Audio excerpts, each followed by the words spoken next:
এক বছরে যদি 1 লাখ টাকার মালিক হওয়া যায় তাহলে মন্দ কি, তাই না? আমি যে জাদুকরি টিপসগুলো ফলো করে এত টাকা সঞ্চয় করি সেগুলো আজকের ভিডিওটিতে শেয়ার করব। আশা করছি ভিডিওটি সবার কাছে অনেক বেশি ভালো লাগবে। মাত্র 100 টাকা আপনার জীবন বদলে দিতে পারে। তো ভিডিওটি স্কিপ না করে পুরোটা দেখার অনুরোধ রইল। আশা করছি আপনাদের একটু হলেও উপকারে আসবে, আশা করছি আপনাদের একটু হলেও ভালো লাগবে এবং অবশ্যই উপকারে আসবে। হ্যালো এভরিওয়ান, আসসালামু আলাইকুম। কেমন আছেন সবাই? আশা করছি সবাই খুব ভালো আছেন আর সুস্থ আছেন। আমরাও আলহামদুলিল্লাহ খুব ভালো আছি। আমার নতুন একটি ভিডিওতে সবাইকে ওয়েলকাম করছি। আশা করছি আজকের এই ভিডিওটি সবার কাছে অনেক ভালো লাগবে। ভালো লাগলে ভিডিও শুরুতে অবশ্যই একটি লাইক দিয়ে নেবেন। আর কত বাইরের খাবার খাবে, আর কত অনলাইন থেকে কেনাকাটা করবে, এই ধরনের কথা শুনতে শুনতে কান পচে গেছে। আসলে এই ধরনের কথা কিন্তু আমরা প্রায় শুনে থাকি। তো সেখান থেকে কিছুটা শিক্ষা নিয়েও কিন্তু আমিও শুরু করে দিয়েছি টাকা সঞ্চয় করার। আসলে মানুষ পারে না এমন কোনো কাজ নেই, তবে শপিং করতে ভালোবাসে না এমন মানুষও খুবই কম রয়েছে, আবার টাকা সঞ্চয় করতে ভালোবাসে না এমন মানুষও খুবই কম রয়েছে। আমরা কিন্তু সবাই চাই টাকা সঞ্চয় করতে, তবে পারি কয়জনে, তাই না? সহজে কিন্তু আমরা টাকা জমাতে পারি না। তবে টাকা জমাতে গেলে সবার আগে কিন্তু আপনাকে বুদ্ধি করতে হবে, সবার আগে আপনাকে প্ল্যান করতে হবে যে আমি এইভাবে টাকা জমাবো, এইভাবে জমাবো। আমি কিন্তু আমার বেশিরভাগ ভিডিওতে এই কথাগুলো বলে থাকি, কারণ আমি কিন্তু মানি সেভিংস টিপসগুলো শেয়ার করি আমার ভিডিওগুলোতে। তো সেই জন্যই কিন্তু আমি এ ধরনের কথা প্রায় বলে থাকি। আমার প্রিয় ভিউয়ার্সরা সবাই কিন্তু জানে। তো আজকের ভিডিওটিতে আমি দারুণ কিছু শেয়ার করব, আশা করছি সবার কাছে ভালো লাগবে। তো আমি কিভাবে খুবই অল্প টাকা থেকে শুরু করে বছরে লাখ লাখ টাকা সঞ্চয় করছি, সেরকমই দারুণ কিছু টিপস শেয়ার করব। আশা করছি সবার কাছে ভালো লাগবে আর নতুন গৃহিণীরা অনেক বেশি উপকৃত হবে। তো যাই হোক, তার আগে আমি ভিডিও রিলেটেড কিছু কথা বলে নিই। আমি কিন্তু আজকে সমস্ত কিছু সুন্দর করে গুছিয়ে পরিপাটি করে নেব। আসলে ঘর এলোমেলো থাকলে তো আমাদের কাছে ভালোই লাগে না, তাই না? আমার কাছে তো একেবারেই ভালো লাগে না। আসলে এটা কিন্তু আমাদের গৃহিণীদের সবার একটা দায়িত্ব, ঘর বাড়ি সুন্দর করে পরিষ্কার পরিপাটি করে রাখা। যার বাড়ি ঘর যেমনই হোক না কেন, আমরা কিন্তু সব সময় চাই নিজের ঘর বাড়িগুলোকে সুন্দর করে গুছিয়ে পরিপাটি করে রাখতে। শুধু যে অনেক বাড়ি থাকলেই মানুষ সুন্দর করে পরিপাটি করে রাখে সেরকম কিন্তু না। যার কাছে যেমন আছে সেইভাবে যদি সুন্দর করে গুছিয়ে রাখা যায় তা কিন্তু দেখতে অনেক বেশি ভালো লাগে। তো যাই হোক, আমার এই স্বপ্নের রাজপ্রাসাদটা আমি আজকে সুন্দর করে সমস্ত কিছু কিন্তু গুছিয়ে নিচ্ছি। তো আমার কাছে তো এটা আমার রাজপ্রাসাদ, তো সবার কাছে কিন্তু না হতে পারে। তো আমার যেটা মনে হয় আমি কিন্তু সেটাই বললাম। আসলে আমার অনেকটা যত্ন সহকারে, আমার অনেকটা পরিশ্রমের পর আমার এই বাড়িটাকে বানানো হয়েছে। তো সেই জন্যই কিন্তু আমার এই বাড়িটাকে আমি অনেক বেশি ভালোবাসি। তো আশা করছি আমার প্রিয় ভিউয়ার্সরা বুঝবেন। আমি যেহেতু ঘরে থাকতেই বেশি পছন্দ করি, তো সেই জন্য কিন্তু চেষ্টা করি সমস্ত কিছু সবসময় পরিপাটি করে রাখার। যদিও আমার ছোট বেবি, তাও চেষ্টা করি আমি সমস্ত কিছু গুছিয়ে রাখার, যাতে বাইরের কোনো মানুষ এসে না বলতে পারে যে তুমি একেবারে অগোছালো। আমি চেষ্টা করি সব সময় গুছিয়ে পরিপাটি করে রাখতে। তো আমি কিন্তু সবার প্রথমে রুমটাকে পরিষ্কার করে নিয়েছিলাম, আর আমার মেয়ে কিন্তু দুষ্টুমি করছিল। তো কয়েকজন ভাস্তি কিন্তু আমাদের বাড়িতে এসেছিল, 3 জন এসেছিল। তো ওরা কিন্তু আমার মেয়েকে কোলে নিয়েছিল, একটু আদর করছিল, আর সেই ফাঁকে কিন্তু আমি কাজগুলো করে নিয়েছি। আসলে একা হাতে সংসারের কাজ করা যে কতটা কষ্টের, বিশেষ করে বাচ্চা সামলিয়ে। তো যাদের ছোট বাচ্চা রয়েছে তারা কিন্তু এটা সবাই খুব ভালো করে জানে। তো অনেকটাই কিন্তু কষ্টকর হয়ে যায়। আর এখন এত পরিমাণে গরম পড়েছে কি বলবো, প্রচুর পরিমাণে কিন্তু গরম পড়ে গেছে। এই গরমে বাচ্চাদের কিন্তু আরো অনেক বেশি প্রবলেম হয়। তো সেই জন্য আমার ছোট্ট মেয়েটাকে নিয়ে আমার অনেকটা ব্যস্ততায় কিন্তু দিনগুলো কাটছে। তো সবাই আমাদের জন্য অনেক দোয়া করবেন, আমার সোনাদের জন্য দোয়া করবেন।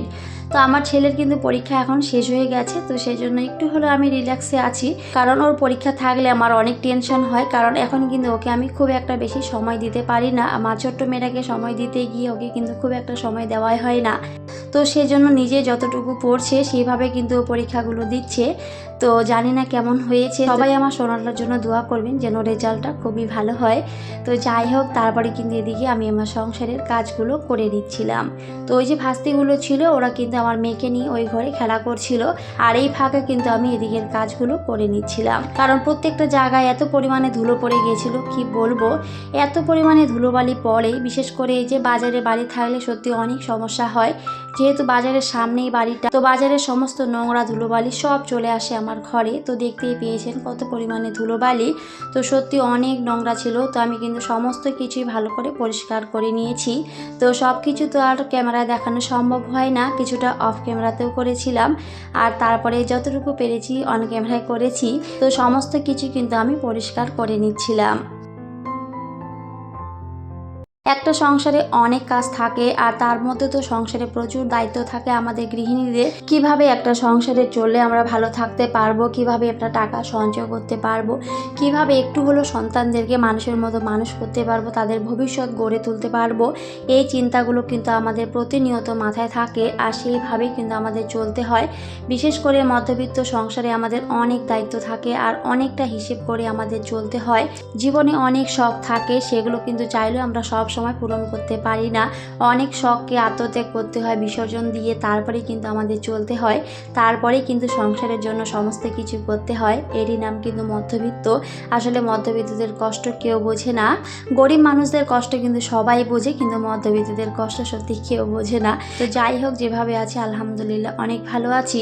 তো সেইভাবে আমি সব সময় চেষ্টা করি যাতে অভাবটা আমাকে ছুঁতেও না পারে, সেইভাবে কিন্তু আমি সব সময় চেষ্টা করি একটু হলেও টাকা সঞ্চয় করে রাখার, জমিয়ে রাখার, বাঁচিয়ে রাখার। একটু কষ্ট করে হলেও সব সময় চেষ্টা করি আমি একটু টাকা জমিয়ে রাখার, বাঁচিয়ে রাখার, আর সেইভাবেই কিন্তু আমি চলছি।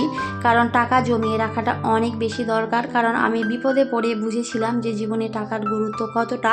যখন আমি হসপিটালের বেডে ছিলাম, সত্যি অনেক টাকা আমাদের খরচ হয়েছিল, তখন কিন্তু সহজে কেউ টাকা দেয়নি। তো আমার হাজব্যান্ড অনেকটা কষ্ট করে কিন্তু যে তিলে তিলে জমিয়েছিল টাকাগুলো কষ্ট করে, সেগুলো কিন্তু খরচ করতে হয়েছে। তো সেজন্য অবশ্যই কিন্তু জমিয়ে রাখা উচিত। যদি সেই টাকাগুলো আমরা জমিয়ে না রাখতাম তাহলে হয়তো আমাদের অনেক বেশি কষ্ট পেতে হতো। কারণ শরীর অসুস্থ হলে যখন হসপিটালে যাওয়া যায় তখনই কিন্তু বোঝা যায় যে কত টাকার দরকার হয়। তো সেজন্যই আমার মেয়ে যখন হয়েছিল সত্যি অনেক টাকা কিন্তু খরচ হয়েছিল। যেহেতু আমি অনেকটাই অসুস্থ ছিলাম, হয়তো বাঁচার কোনো কথাই ছিল না, এরকম একটা অবস্থা। তো যাই হোক, সেখান থেকেও যে আমি ভালো হয়ে বাড়িতে এসেছি সেটা আল্লাহর কাছে লাখ লাখ কোটি কোটি শুকর আলহামদুলিল্লাহ। তো সেখানে যে আমাদের টাকাগুলো দরকার হয়েছিল, সত্যি অনেক টাকা কিন্তু সেখানে খরচ হয়েছিল, প্রায় 2 লাখেরও বেশি টাকা সেখানে লেগেছিল। তো যদি এভাবে সঞ্চয় করে না রাখতাম আমার হাজব্যান্ড আমি দুজনে মিলে, তাহলে কিন্তু কখনই সেখানে এতগুলো টাকা আমরা দিতে পারতাম না। বিপদের সময় কিন্তু চাইলেও সহজে সবার কাছে পাওয়া যায় না। যদিও মানুষ সাহায্য করে তাও কিন্তু এতটাও দেবে না, খুবই অল্প পরিমাণে দেবে, হয়তো 1000, 2000, 5000, এর থেকে বেশি কিন্তু সহজেই কেউ দেবে না। তো সেজন্য অবশ্যই আমাদের একটু একটু করে সঞ্চয় করে রাখা উচিত, কারণ বলা যায় না জীবনে কার কখন কি হয়। তো সেজন্য অবশ্যই আমাদের একটু কষ্ট করে হলেও টাকা সঞ্চয় করে রাখা উচিত।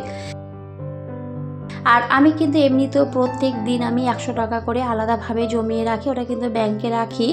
আমি কিন্তু অনেক ভিডিওতে সেটা শেয়ার করেছি, চাইলে আপনারা সেই ভিডিওটি দেখে নিতে পারেন। প্রতিদিন 100 টাকা করে জমিয়ে কিন্তু আমার সেখানে 21,000 টাকার মতো হয়েছে। তো আমার কিন্তু আগের ভিডিওগুলোতে আমি দেখিয়েছি, তো আপনারা চাইলে অবশ্যই সেই ভিডিওটি দেখে নিতে পারেন। এই 100 টাকা থেকে আজকে 21,000 টাকা হয়েছে, আবার ভবিষ্যতে সেখানে কিন্তু 1 লাখ টাকাও হতে পারে। তো সবটাই কিন্তু আমাদের উপর নির্ভর করে, আমরা চাইলে কিন্তু সব কিছু করতে পারি। তো যারা বেশি বেশি করে শপিং করেন, বেশি বেশি বাইরের খাবার খান, তেল মশলা জাতীয় খাবার খান, একটু হলেও সেগুলোকে অ্যাভয়েড করার চেষ্টা করবেন, দেখবেন একটু হলেও টাকা সঞ্চয় করতে পারবেন। অনলাইনে কিন্তু কেনাকাটা করতে আমরা সবাই পছন্দ করি, কারণ অনলাইনে অফার দেওয়া থাকে। তো সেজন্যই অফারের ফাঁদে কখনই কিন্তু পা দেবেন না, কারণ অফারের ফাঁদে পা দিলে অনেক জিনিস কেনাকাটা করে ফেলি, আর এতে কিন্তু আমাদের টাকার খরচটা অনেকটাই বেশি হয়ে যায়। তো যাই হোক, এখন কিন্তু আমি আমার সিক্রেট টিপসটি শেয়ার করব। তো যাই হোক, আমার হাতে কিছু টাকা ছিল, তো সেখান থেকে কিন্তু আমি 100 টাকা আমার এই প্লাস্টিকের ব্যাংকে আমি রেখে দিলাম। আমি কিন্তু এভাবে কোনো সময় 10 টাকা, 20 টাকা, 50 টাকা বা 100 টাকা, আবার কোনো সময় কিন্তু 500 টাকা, 1000 টাকা এভাবেও কিন্তু আমি রেখে দিই আমার এই প্লাস্টিকের ব্যাংকে। আমার অনেক ইচ্ছে আছে এখানে টাকা জমিয়ে আমি আমার একটা শখের জিনিস কিনবো। যদিও আমার সংসারে সমস্ত কিছুই রয়েছে আলহামদুলিল্লাহ, তবে শুধুমাত্র একটা জিনিসের অভাব এখনো রয়েছে, তো সেটা হলো আমার একটা ওয়াশিং মেশিন নেই। তো এটাই হচ্ছে আমার একটু দুঃখ, তো সেটাই কিন্তু আমি কিনবো। তো সেটার জন্য কিন্তু আমি একটু একটু করে টাকা জমাচ্ছি। হয়তো সমস্ত টাকা এখানে কখনোই আমি জমাতে পারবো না, তবে যতটুকু পারবো চেষ্টা চালিয়ে যাচ্ছি। আর তারপর তো আমার হাজবেন্ড রয়েছে, তো দুজনে মিলে কিন্তু আমরা অবশ্যই জিনিসটা কিনতে পারবো। তো সেজন্য আমি কিন্তু এখানে অল্প অল্প করে টাকা জমাচ্ছি। তার সাথে আমার ছেলেরও কিন্তু একটা প্লাস্টিকের ব্যাংক রয়েছে, ও কিন্তু সেখানে টাকা জমিয়ে রাখে। তো যাই হোক, সেটা হচ্ছে ছেলের জন্যই কোনো কিছু কিনে দেব। আর এটাতে কিন্তু আমি টাকা রাখি। তো এই হলো আমার সিক্রেট টিপস। আমি কিন্তু এভাবেই সবসময় অল্প অল্প করে টাকা জমিয়ে রাখি।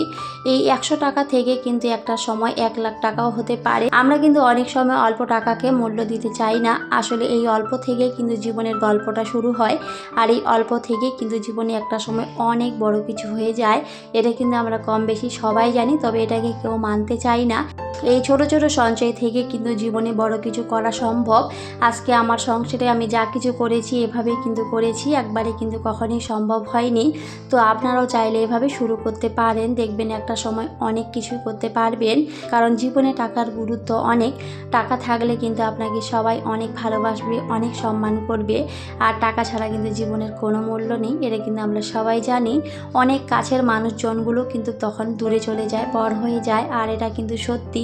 আমার চোখের সামনেই আমি এরকম অনেক ঘটনা দেখেছি, সেজন্য কিন্তু খুব ভালো করে জানি। তো অবশ্যই কিন্তু আমাদের এভাবে অল্প অল্প করে টাকা জমিয়ে রাখতে হবে, বাঁচিয়ে রাখতে হবে। যতটা দরকার সেটা অবশ্যই করবেন, তবে প্রয়োজনের অতিরিক্ত কখনোই কোনো কিছু করতে যাবেন না। প্রয়োজনের অতিরিক্ত কিছু করতে গেলে কিন্তু আপনার টাকার খরচটা অনেক বেশি হয়ে যাবে, তখন কিন্তু চাইলেও আপনি টাকা জমাতে পারবেন না।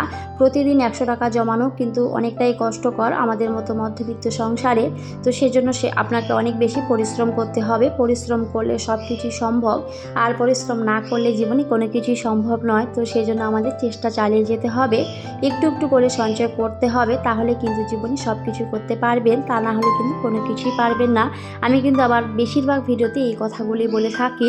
আশা করছি আমার প্রিয় ভিউয়ার্সরা বুঝবেন।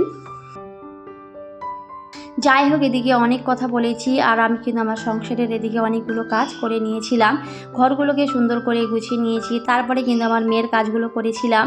করে কিন্তু আমি রান্না করছিলাম, ওকে খেলতে দিয়ে তারপরে আমি রান্না করেছি। ওদিকে খেলছিল আর এদিকে আমি রান্নাও করছিলাম, কারণ ওকে নিয়ে কিন্তু আমার সমস্ত কাজ করতে হয়। তো আজকে যেহেতু ভাস্তিগুলো এসেছিল, তো যাই হোক ওদেরকে দিয়ে কিন্তু আমি একটু হলেও কাজগুলো করতে পেরেছিলাম। আর এত পরিমাণে গরম, ওকে তো বাইরে কোথাও বের করাও যায় না বা কাউকে দেওয়াও যায় না, ভালো লাগে না। তো সেজন্য কিন্তু বেশিরভাগ ঘরেই রাখার চেষ্টা করি, আমার কাছাকাছি রাখার চেষ্টা করি। তো সবাই আমাদের জন্য দোয়া করবেন। তো তারপরে কিন্তু আমি আজকে মাংস রান্না করেছি, আর মাংস তো এখন প্রায় কয়েকদিন থেকেই চলছে, যেহেতু কোরবানি দিয়েছিলাম তো সেজন্য মাংসটা ছিলই, তো সেটাই কিন্তু আজকে রান্না করেছিলাম। আর তার সাথে কিন্তু আমি আজকে একটু টক দই খেয়েছিলাম, কারণ প্রচুর গরম পড়েছে। এই গরমে কিন্তু টক দই, শরবত এগুলো খাওয়া কিন্তু শরীরের পক্ষে অনেক বেশি ভালো। আর তার সাথে হাজব্যান্ড কিছু আম নিয়ে এসেছিল। আমটা কিন্তু এখন আমাদের প্রায় আনা হয়, কারণ আম খেতে আমার ছেলে অনেক পছন্দ করে। যে কোনো ধরনের ফল খেতেই কিন্তু ও অনেক পছন্দ করে, সেজন্য কিন্তু ফলটা বেশিরভাগ আনা হয়। তো তারপরে কিন্তু খাওয়া দাওয়ার পরে আমি আম কেটে নিয়েছিলাম, আর সেগুলো কিন্তু সবাই মিলে খেয়ে নিয়েছি। তো যাই হোক, অনেক কথা বলেছি, কথার মধ্যে কোনো ভুল ত্রুটি হলে সবাই ক্ষমা সুন্দর দৃষ্টিতে দেখবেন। এতক্ষণ পর্যন্ত যারা ভিডিওটি দেখছেন কিন্তু একটি লাইক দিতে ভুলে গিয়েছেন, প্লিজ একটি লাইক দিয়ে ভিডিওটি কন্টিনিউ করবেন। নতুন বন্ধুরা চাইলে আমার চ্যানেলটিকে সাবস্ক্রাইব করে রাখতে পারেন। আর যারা যারা অলরেডি এই কাজগুলো করে দিয়েছেন, আপনাদের একগুচ্ছ লাল গোলাপের শুভেচ্ছা জানাই। এভাবে ভালোবাসা দিয়ে আমার পাশে থাকবেন। তো ভিডিওটি কেমন লেগেছে সবাই কমেন্টে জানাবেন। সবাই খুব ভালো থাকবেন, সুস্থ থাকবেন। সবাইকে টাটা, আল্লাহ হাফেজ। দেখা হবে পরের অন্য কোনো একটি ভিডিওতে।